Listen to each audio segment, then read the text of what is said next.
Underworld don Ravi पुजारी की गिरफ्तारी इंडियन एजेंसी के लिए एक बड़ी कामयाबी मानी जा रही है। आपको बता दें कि छोटा राजन को इंडिया लाने के बाद जो आदमी एजेंसियों के निशाने पर था वो रवि पुजारी था, जिसकी गिरफ्तारी सेनेगल यानी कि वेस्ट अफ्रीका के एक देश में हुई है।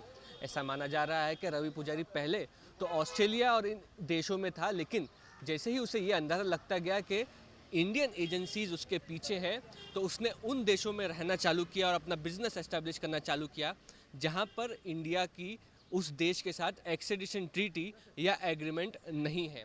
ये देखते देखते आपको ये भी बता दें कि 50 साल की उम्र है और रवि पुजारी बुर्किना फासो नाम के एक देश में लाश था। उस वहीं पर उसने अपना एक पासपोर्ट बनाया है एंटोनियो फर्नांडिस के नाम से। यही पासपोर्ट उसने अपनी बीवी और बच्चों के भी नाम से बना रखे हैं। बुर्किना फासो के बारे में आपको बता दें कि दुनिया में सबसे गरीब देश माना जाने वाला देश है।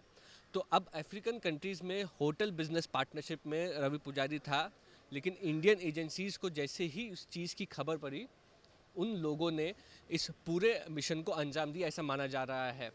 वहाँ के जो आईएफएस ऑफिसर हैं इंडिया के, उन्होंने इस पूरे मिशन को अपने हाथ में लिया था। अब बात करते हैं कि क्या रवि पुजारी को इंडिया वापस लाया जाएगा।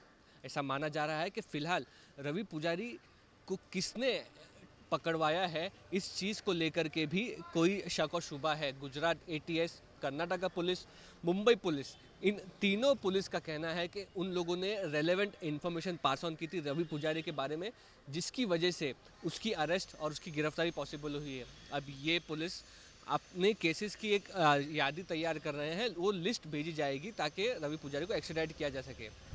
रवि पुजारी पहले आप कह सकते हैं कि उडुपी कर्नाटका का रहने वाला है। वो मुंबई अंधेरी इलाके में ऑटो चलाता था। श्रीकांत मामा नामक उसका मेंटर, उसका गुरु, जिसके मरने के बाद 1991 में उसके मरने के बाद रवि पुजारी ने एक्सटॉर्शन होटलियर से चालू किया। उसके बाद उसने छोटा राजन गैंग ज्वाइन की। माना जाता है कि छोटा राजन पर जब छोटा शकील ने हमला करवाया था बैंकॉक में, उसके बाद छोटा राजन और रवि पुजारी अलग हो गए। रवि पुजारी ने जिंदा रहने के लिए छोटा शकील की मदद ली, ऐसा भी माना जाता है। अब रवि पुजारी पकड़ा जा चुका है।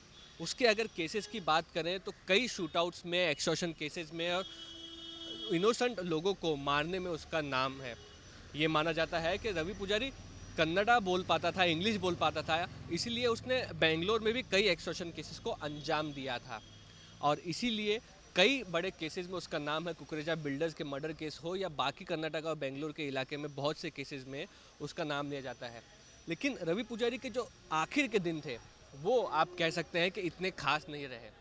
ज़्यादातर लोगों को वो फ़ोन कर कर 5 करोड़ रुपये मांगता था, ये उसकी एक नियुक्त कीमत थी। और पिछले दिनों में उसकी वाइफ हो या बाकी के उसके जो मेन आप कह सकते हैं एसोसिएट्स हैं, वो भी पकड़ लिए गए हैं। रवि पुजारी की ये नौबत आ गई थी कि कई केसेस में उसने क्रेडिट लेने के लिए, झूठी क्रेडिट लेने के लिए, पब्लिसिटी के लिए भी लोगों को फ़ोन किया था और मुंबई पुलिस को भी फ़ोन कर करके बताता था कि उसने ये यहाँ पर ये चीज़ की है, वहाँ पर ये चीज़ की है। तो एक तरह से ज़िंदा रहने के लिए, अपना डर कायम करने के लिए रवि पुजारी ने कई कोशिशें की, लेकिन पिछले कई सालों में अंडरवर्ल्ड का सूरज जिस तरह से डूबता जा रहा है, उसमें रवि पुजारी भी अपना शिखर संभाल नहीं पाया। माना जा रहा है कि अब गिरफ्तार हो चुका है इतने दिनों तक छुपने के बाद। माफ़ी चाहेंगे।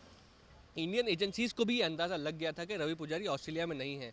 हालांकि उसका जो नंबर फ़ोन कॉल्स आते थे वो +61 इस कोड से आते थे, जो कि ऑस्ट्रेलिया का कोड है। लेकिन आजकल कहीं और किसी और देश में होकर कहीं और देश का भी नंबर यूज़ कर आप कॉल कर सकते हैं, ऐसा एजेंसीज़ को अंदाज़ा था। तो अब रवि पुजारी के पकड़े जाने के बाद इन कई केसेस में आप कह सकते हैं कि इंसाफ मिल पाएगा और अंडरवर्ल्ड का एक और नाम आप कह सकते हैं कि अब ऐसा ये माना जा सकता है कि ज़िंदगी में कभी वो जेल के बाहर नहीं आ पाएगा। अब सेनेगल में उसे एक्स्ट्राडाइट करने के क्या प्रोसीजर की जाते हैं, ये देखना दिलचस्प होगा। लेकिन रवि पुजारी, जो कि अंडरवर्ल्ड का एक नाम था, महेश भट्ट और हाल ही में एमएलए जिग्नेश मेवाणी, इन लोगों को धमकियां देता था और एक तरीके से डर कायम रखने की कोशिश कर रहा था अंडरवर्ल्ड का। वो नाम पकड़ा गया है, वो डर खत्म हो चुका है। कैमरा पर्सन मंगेश आमरे के साथ मुस्तफ़ा शेख, मुंबई तक।